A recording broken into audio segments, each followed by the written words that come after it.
Quando as pessoas se colocam acima das outras, tem alguma coisa errada. Aí ela já demonstra que não são espíritas. Um dos defeitos que o espiritismo combate é exatamente o orgulho e a vaidade. E além do egoísmo, né? Esses três juntinhos, orgulho, vaidade e egoísmo, é o propósito também que o espiritismo tem para combater esses defeitos e trabalharmos as nossas virtudes, a humildade, a solidariedade, o verdadeiro amor ao próximo, porque Jesus mesmo disse: meus discípulos serão reconhecidos por muito se amarem e não por muito se odiarem.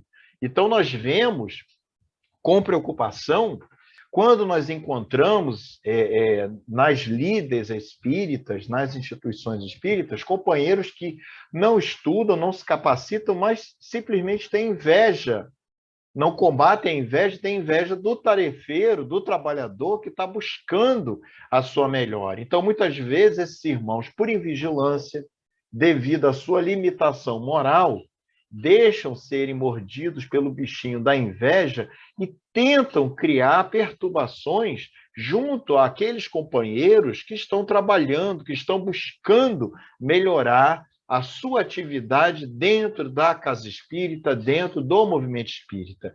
E daí surgem, né, os espíritas fogo de palha, que são os espíritas que chegam com tudo, falando, dando ideia, mas não fazem absolutamente nada. Os famosos engenheiros de obra pronta, que só sabem apontar o erro, ver os defeitos, mas não somam, não tentam consertar aquela situação. Então, é o fogo que bate naquela palha, vai rapidamente, e esses irmãos, essas irmãs, sempre estão pulando de casa em casa, porque não param em atividade nenhuma. Né? Então, toda a casa espírita está errada para eles, toda atividade está errada, eles são os maiorais. E aí, geralmente, o que, que acontece? Né? Muitas vezes se une com outros companheiros, porque os semelhantes se atraem numa situação como essa, e acabam criando denominações, né?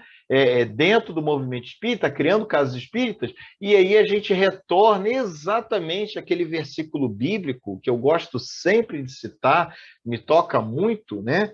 Do judeu sensato, o nosso querido Gamaliel, que era doutor da lei, que foi professor do apóstolo de Saulo de Tarso, futuramente Paulo de Tarso. Quando Pedro e alguns apóstolos foram presos por conta das atividades na Casa do Caminho, foram levados até o Sinédrio, e eles seriam mortos, seriam apedrejados ali, e o Gamaliel, que era doutor da lei, levantou-se e disse para todos aqueles que estavam ali em torno dele, inclusive Saulo de Tarso: meus irmãos, não vos preocupeis com estes homens, porque se a obra for dos homens, acabará por si só. Mas se a obra for de Deus, tendes muito cuidado, pois estarei combatendo o próprio Deus. Então, geralmente, quando esses fogos de palha se reúnem, né, tudo dá errado, nada presta, eles têm razão, e acabam fundando denominações religiosas, a própria denominação ela se acaba porque é fogo de palha. Porque quem está ali não está com o propósito do bem. A obra é assentada na areia, não é assentada na pedra.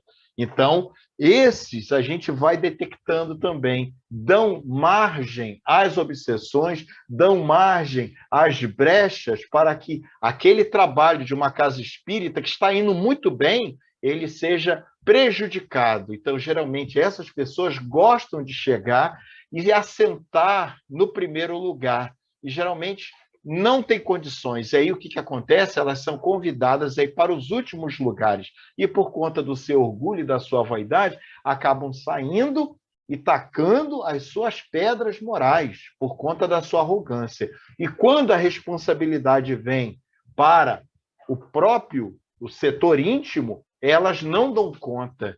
E essa obra se acaba, porque é obra de homens, não é assentada por Deus, sobre a rocha da moral, sobre a rocha da solidariedade e do amor.